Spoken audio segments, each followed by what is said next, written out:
আমার কথাটা শুনুন, আমার শুধুমাত্র আপনার একটু কোঅপারেশন প্রয়োজন। কোঅপারেশনের কোনো প্রশ্নই নেই। তো বিষ্ণুদেবের ব্যাপারে আমি বিন্দু মাত্র আগ্রহ নই। একটা খুনি, মার্ডারার বাচ্চাকে খুন করেছে। বুঝতে পেরেছেন? বিষ্ণুদেবের ব্যাপারে আমার কোনো আগ্রহ নেই। আমি আর বিষ্ণুদেবকে নিয়ে আমি আর একটাও কথা বলতে চাই না। যান আপনি, যান এখান থেকে।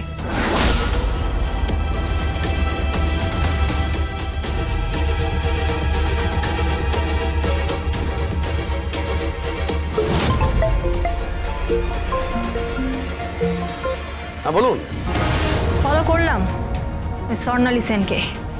বাড়ি থেকে বেরিয়েছেন, বাড়ি থেকে বেরিয়ে রিক্সা করে একটা বস্তি অঞ্চলে এসেছেন। সে কি? হ্যাঁ, আর ওই বস্তির দিকে ঢুকেও গেলেন। বস্তি অঞ্চলে? হ্যাঁ, আমার না একটা ডাউট হচ্ছে। কি ডাউট হচ্ছে? আপনি আপনি আপনি এখন রাখুন, আমি পরে সবটা বলছি আপনাকে।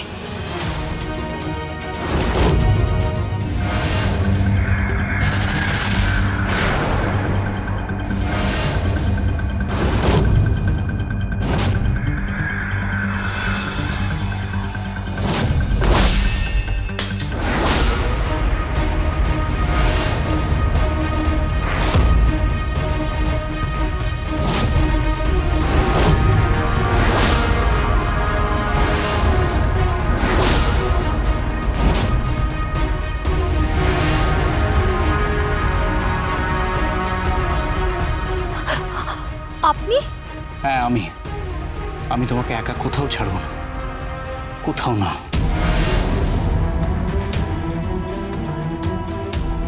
তুমি যেখানে আমিও সেখানে। কেন বুঝতে পারছো না গীতা? গুলি চলেছে কেসটাতে, তার মানে বড় কোনো ঘটনা লুকিয়ে আছে আড়ালে। আমার কথা শোনো গীতা, বাচ্চার ক্ষতি হতে পারে।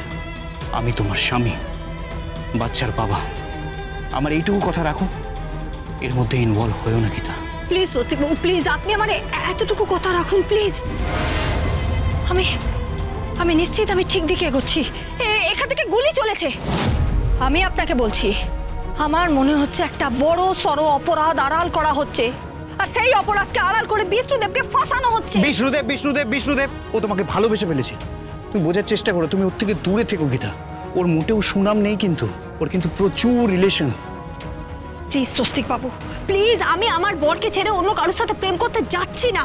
একটা নিরপরাধ লোক, তাকে আমি বাঁচানোর চেষ্টা করছি। প্লিজ প্লিজ আপনি আমার পাশে থাকুন প্লিজ। বেশ, ঠিক আছে, আমি পাশে থাকবো। চলো।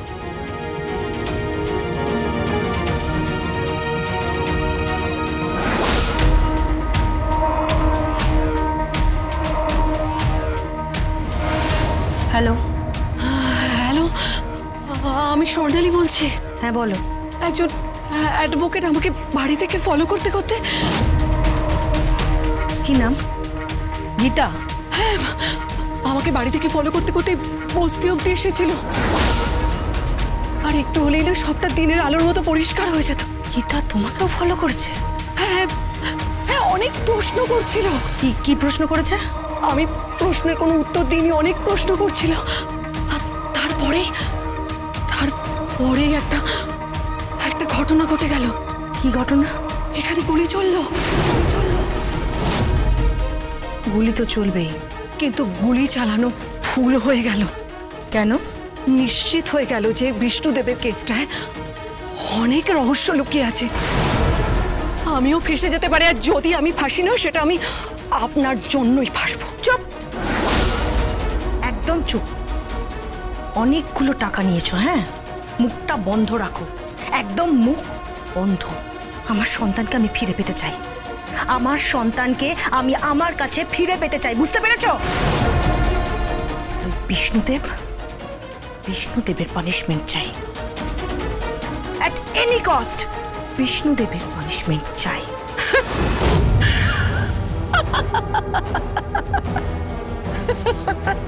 কি হলো? হাসছো কেন তুমি? কিছু না। কি কিছু না? হাসছো কেন? বিষ্ণুদেবকে নিয়ে যেটা ঘটেছে। থাক, একদম চুপ, একদম চুপ। মুখ খুললেই কিন্তু বিপদ। আজকে আজকে গীতার উপর যে গুলি চালিয়েছে সে কিন্তু তোমার উপরেও গুলি চালাতে পারে, আমি বলে দিলাম। ভুলে যেও না আমি একজন মা, আমি আমার সন্তানের জন্য সব করতে পারি, সব করতে পারি, বুঝতে পেরেছ? হ্যালো হ্যালো, শুনছো?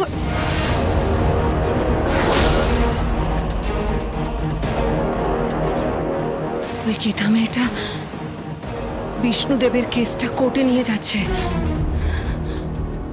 যদি বিষ্ণুদেব কোনোভাবে বেল পেয়ে যায় তাহলে তাহলে মৈত্রেয়ী সবটা উলট পালট হয়ে যাবে।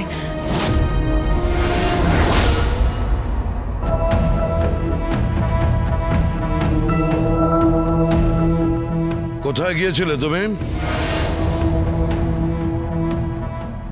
তোমাকে বারবার বারণ করা সত্ত্বেও কেন কথা শুনছো না তুমি? আমি তোমাকে বলেছিলাম যে এখন কোনো কেস নিয়ে মাথা ঘামাবে না, কোন রকম টেনশন নেওয়া চলবে না। তুমি বিশ্রাম নাও, হালকা ব্যায়াম করো, ডাক্তারের প্রেসক্রিপশন ফলো করো বলেছিলাম। আরে মুখার্জি পরিবারের বউ তুমি, সেই পরিবারের উত্তরাধিকারীকে তুমি ক্যারি করছো। তুমি কেন কথা শুনছো না? তুমি কেন বুঝতে পারছো না? তোমাকে বারবার বলা হচ্ছে কথা শুনছো না কেন? সরি বাবা, সরি, মাফ করবেন, আমি আপনার কথা শুনিনি, তার জন্য আমি ক্ষমা প্রার্থী। কিন্তু বিষ্ণুদেবের কেসটা বিষ্ণুদেব এই আমি ওই কেসটা নিয়ে আমি তোমাকে বলেছিলাম ওই কেসটায় কিছু নেই। আরে এই কেসটা নিয়ে আমি কোর্টে মুভ করেছিলাম। আমি মহামান্য আদালতের কাছে ওর শাস্তির জন্য প্রেয়ার করেছি, ওর সেন্টেন্স হয়ে যাবে বাস। আর একটা মাত্র ডেট, একটা ডেট হয় দীর্ঘমেয়াদী জেল হবে আর নয় মৃত্যু। না বাবা, তার আগেই ওর বেল হয়ে যাবে। পাবে না বেল? এই স্বস্তিক ওকে বোঝাও, ওকে বোঝাও ও পাবে না বেল। তোমার শ্বশুর মশাইকে চলমান ইনস্টিটিউশন বলা হয় এই কলকাতা শহরে। আদালত চত্বরে প্রতিটা কোণ জানে, প্রতিটা করিবর্গা জানে যে অগ্নিজিৎ মুখার্জি যে কেস হ্যান্ডেল করে সে কেস কখনো হারে না। হ্যাঁ হ্যাঁ হ্যাঁ, একটা কেস আমি হেরেছি, একটা কেস আমার এগেনস্টে জিতে তুমি সাপের 5 পা দেখেছো মনে হচ্ছে? হ্যাঁ, আরে ওটা জাস্ট একটা অ্যাক্সিডেন্ট ছিল, দ্যাটস ইট। আর কোনো কেস তুমি আমাকে হারাতে পারবে না। আর মাত্র একটা ডেট, ব্যাস, তারপর সব শেষ। বুঝতে পেরেছো তুমি? এই কেসটা আমি লড়বো। আমি আপনাকে বললাম না উনি কথা শুনবেন না।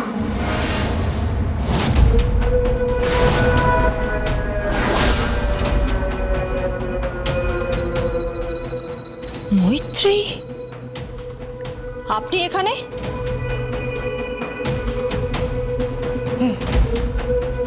আমার কেসটা উনিই লড়েছিলেন আমার সন্তানের জন্য। আমি ওনার কাছেই ছুটে এসেছিলাম যখন আমি আমার পৃথ্বীকে কোথাও খুঁজে পাইনি। আমি জানতাম বিষ্ণুদেব একজন ক্রিমিনাল। আমি তখন ওনার কাছেই ছুটে এসেছিলাম আর উনি আমার কেসটা নিয়েছিলেন, লড়েছিলেন, আর বিষ্ণুদেব সাজাও পেয়েছিল। কিন্তু আপনি কেন মাঝখানে ঢুকছেন বলুন তো? কেন ঢুকছেন মাঝখানে? কেন একজন অপরাধীকে আপনি প্রশ্রয় দিচ্ছেন? কেন তার অপরাধকে প্রশ্রয় দিচ্ছেন? কেন একজন শিশুর মৃত্যুকে আপনি প্রশ্রয় দিচ্ছেন? কেন বিষ্ণুদেবের মতন একজন জঘন্য অপরাধীকে আপনি কেন বাঁচাতে চাইছেন? কেন?